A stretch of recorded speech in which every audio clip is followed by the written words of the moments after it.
Ladies and gentlemen, happiness. This one word carries such weight. We chase it, dream of it, pray for it, and sometimes even feel like we've lost it. But the truth is, happiness is not a distant destination. It is a state of being, a decision, and above all, a practice. So many of us tie our happiness to outcomes. A perfect relationship, a job title, financial success, or validation from others. But here's the secret. Happiness doesn't start outside. It begins within. Real happiness isn't loud. It's not flashy. It's quiet peace when you're alone. It's the laughter you share with no agenda. It's the feeling of alignment between who you are and how you live. The secret to happiness is not found in chasing more, but in becoming more aware, more intentional, more loving to yourself and the life you're building. So stop waiting for the world to hand you happiness. Start cultivating it from the inside. And I promise you, when you do that, nothing and no one can take it away from you.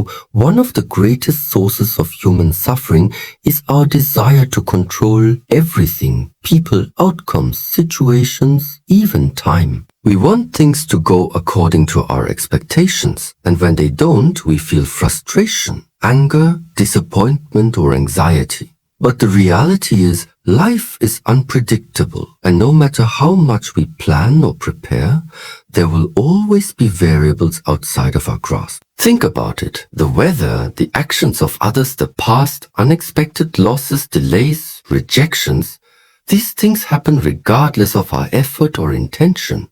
We cannot predict every curveball life throws, but we can choose how we respond. And that's where peace begins, in the ability to release the illusion of control and surrender to what is.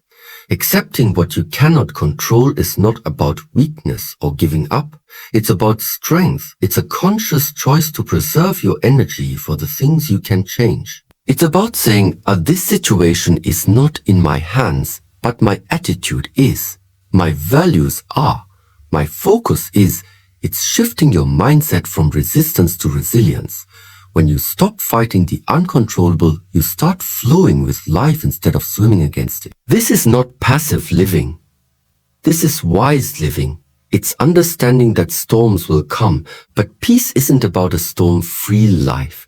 It's about learning to remain still within even when things go wild outside. The truth is, holding on to what you can't change only multiplies pain. It creates emotional exhaustion. It breeds bitterness and resentment. But when you accept what is, when you stop trying to force outcomes or fix people, you make space for clarity, calm, and genuine growth. Whether it's someone else's behavior, a closed door, a delayed dream, or an unexpected detour, remind yourself, this is not mine to control, but it is mine to face with strength. And we live in a world obsessed with perfection, perfect looks, perfect timelines, perfect success stories. We're constantly fed the illusion that if something isn't flawless, it isn't worth celebrating. And as a result, many of us live trapped in fear. Fear of failure, fear of judgment, fear of not being enough. But here's a liberating truth. Perfection is not the goal, growth is. Perfection is a myth. It's a mirage that keeps moving farther the closer we get. No matter how hard you try, there will always be a flaw, always be room for improvement. And that's not a weakness. That's reality. That's being human. The true path to happiness, success, and fulfillment doesn't come from being perfect. It comes from becoming a little better each day. Growth is where transformation lives. It's in the quiet steps forward that no one sees, the honest self-reflection, the small changes that add up over time. When you choose growth over perfection, you give yourself permission to be a work in progress. You begin to value the journey, not just the outcome. You stop beating yourself up for your mistakes and instead begin learning from them. You stop hiding your flaws and begin embracing them as part of your evolution. Choosing growth also means being kinder to yourself. It means recognizing that setbacks don't define your worth, they refine your wisdom. It's understanding that comparison steals joy, and the only person you truly need to outgrow is the person you were yesterday. Growth teaches patience. It reminds you that greatness is not built overnight, and no one has it all figured out. Every expert was once a beginner. Every strong soul was once uncertain, and every masterpiece took time, effort, and revision. In growth, there is flexibility. In perfection, one liberates you, the other imprisons you. One invites you to explore, fail, try again. The other demands flawlessness and punishes you for being real. So when you fall short, when plans change, when you feel behind, pause and ask yourself, am I striving for perfection or progress? One leads to constant disappointment, the other to lifelong development. Choose wisely. Choose growth. One of the most liberating steps toward genuine happiness is learning to detach from the opinions of others. Too often, our sense of worth is tied to how others see us, what they say about us, or how they respond to our choices. But the more we allow external voices to dictate our internal peace, the more disconnected we become from our true selves. From a young age, we're conditioned to seek approval through grades, praise, likes, attention, applause. We learn to ask, what will they think? Before we ask, what do I want? We start performing instead of living. We shape our identity around expectations instead of authenticity. And that's where we lose our joy. Here's the truth. You are not here to meet everyone's expectations. You're not here to fit in with every crowd, to please every critic, or to be understood by every voice. You are here to live your truth, to follow your path, and to build a life that feels right, not one that merely looks right to others. People will always have opinions. They'll project their fears, insecurities, values, and experiences onto. Some will misunderstand you, some will judge you, and some will try to mold you into what makes them comfortable. But remember, their perception is not your responsibility. It's a reflection of them, not a definition of you. When you detach from their opinions, you reclaim your power. You start making choices based on alignment, not approval. You free yourself from the exhausting cycle of trying to impress, explain, or convince. You begin to trust your intuition more than their assumptions. This detachment doesn't mean arrogance or isolation. It means emotional maturity. It means recognizing that being disliked is not a failure, and being liked by everyone is not a success. It means standing firm in your values, even when others don't understand. It means choosing inner peace over outer validation. Because if your happiness depends on someone else's approval, you'll always be a prisoner to their preferences. But when your happiness comes from self-respect, the conversation with a loved one today has meaning. That the quiet cup of tea, the feeling of sunlight on your skin, the laughter you hear in passing, these are the moments that life is made of. When you release the demand to be perfect, you give yourself the grace to simply be. Allow joy to arise, not from the flawless execution of plans, but from the authentic, unfiltered experience of being alive. You stop judging yourself by impossible standards and start loving yourself through the simple act of presence. Presence invites stillness, it invites awareness, it invites connection to yourself, to others, to the reality unfolding in front of you right now. And in that connection, you begin to feel grounded, safe, real, enough. You don't need the perfect job, the perfect house, the perfect plan to feel peace. You need presence. Because the present moment is the only one you can truly touch. It's the only place where life happens. Not in your head, not in your regrets, not in your fears, but here. One of the most powerful acts of self-respect is the ability to say a no and mean it without being burdened by guilt. Yet for so many of us, saying no feels like a betrayal. We've been conditioned to be agreeable, to please, to keep the peace, even when it comes at the cost of our own well-being. But the truth is, you cannot build a peaceful life if you are constantly breaking your own boundaries to protect someone else's comfort. Saying no is not selfish, it's not rude, it's not cold, it's a declaration that your time, your energy, your priorities, and your mental space matter. Every yes you give to something unaligned is a silent no to something deeply important to you, whether that's your rest, your goals, your healing, or your peace. So many people say yes out of fear of being judged, misunderstood, rejected, or disliked. But here's the reality. You are not responsible for managing other people's reactions to your truth. Your job is not to shrink yourself to fit into someone else's expectations. Your job is to honor your soul's capacity and protect your emotional energy. There's a difference between kindness and self-sacrifice. You can be generous without being exploited.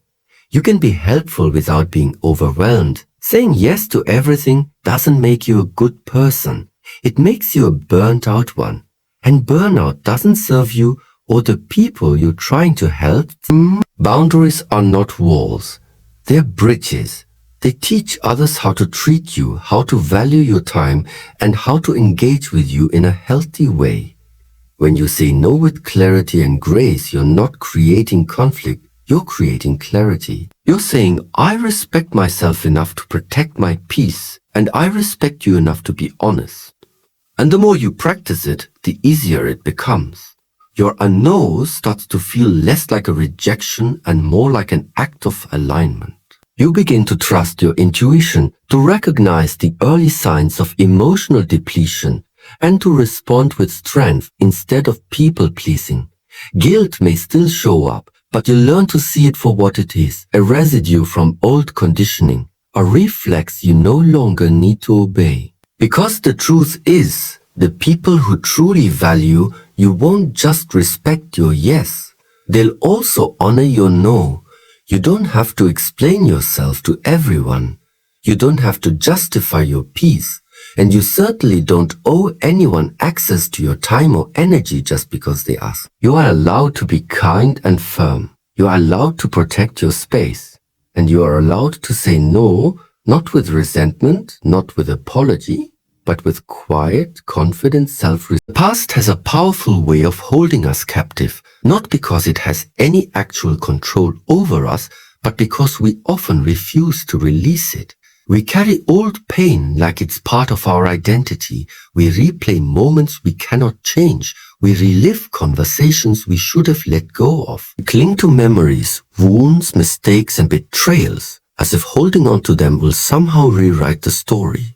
But the truth is, you cannot step fully into your future while dragging the weight of your past behind you. Healing doesn't mean forgetting. It means facing what happened, feeling it honestly, learning from it, and finally choosing to move forward without being owned by it. Making peace with the past is not about pretending it didn't hurt. It's not about just getting over it. It's about acknowledging the reality of what happened without allowing it to define who you are now. Yes, it shaped you, but it does not have to limit you. You are not your past mistakes. You are not what was done to you. You are not the version of yourself that was scared, confused, lost, or angry. You are the person who survived all of that. And that survival deserves honor, not shame. Often we hold on to resentment because we think it gives us power. We think that by not forgiving, we're protecting ourselves from further harm. But in truth, resentment is a cage, and you're the one locked inside. Forgiveness doesn't mean you approve of what happened. It means you choose your peace over your pain.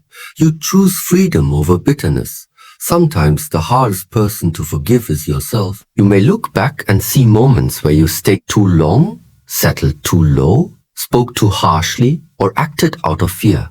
But even then, you were doing the best you could with the awareness you had. Growth requires grace for others, yes, but also for you. Beating yourself up over the past won't change it, but compassion toward your past self will help you rise from it. When you carry unresolved pain, it doesn't stay locked in time. It leaks into your present. It colors the way you see people. It shapes how you react. It whispers that you're not safe, not worthy, not capable. But once you confront it with truth and tenderness, you strip it of its power. Peace comes when you no longer need the past to be different in order to feel okay. It comes when you stop rewriting the what if say and start accepting the what was, Because from that place of acceptance, you gain wisdom. You see the lessons hidden in loss. You discover strength you didn't know you had. You recognize that even the painful chapters had something to teach you. In a world that constantly tells you to hustle harder, move faster, and produce more, it's easy to forget the quiet, essential truth. You are not just a body with responsibilities. You are a soul with depth, a mind with power, and a heart that needs care. True happiness does not come from the material alone. It flows from inner clarity, mental balance, and emotional alignment. And these things require investment, consistent, intentional, sacred investment. We often prioritize everything else, work, social approval, image, status, while placing our mental and spiritual health at the bottom of our list, treating it like a luxury instead of a necessity. But what you feed your mind determines your focus. What you allow into your spirit shapes your energy. If you don't tend to the garden within, you'll find weeds of anxiety, self-doubt, and burnout growing unchecked. Investing in your mind doesn't mean you need to have all the answers.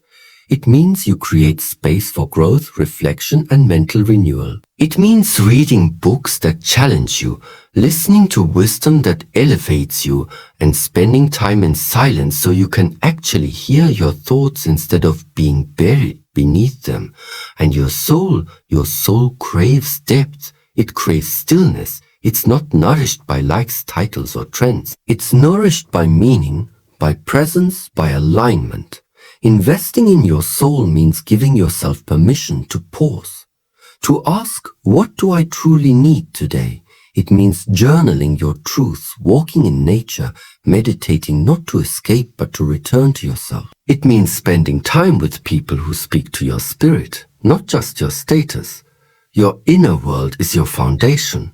If that world is neglected, no amount of external success will satisfy you. You can have wealth and still feel empty. You can have attention and still feel unseen. But when your inner world is strong, when your thoughts are clean, your emotions are grounded, and your spirit is at peace, you begin to radiate a joy that no chaos can touch. There will be seasons when you feel lost, exhausted, or disconnected.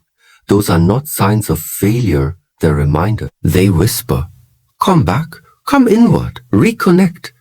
That reconnection happens through daily deposits into your mental and emotional bank. Read words that stretch your understanding. Reflect on your patterns.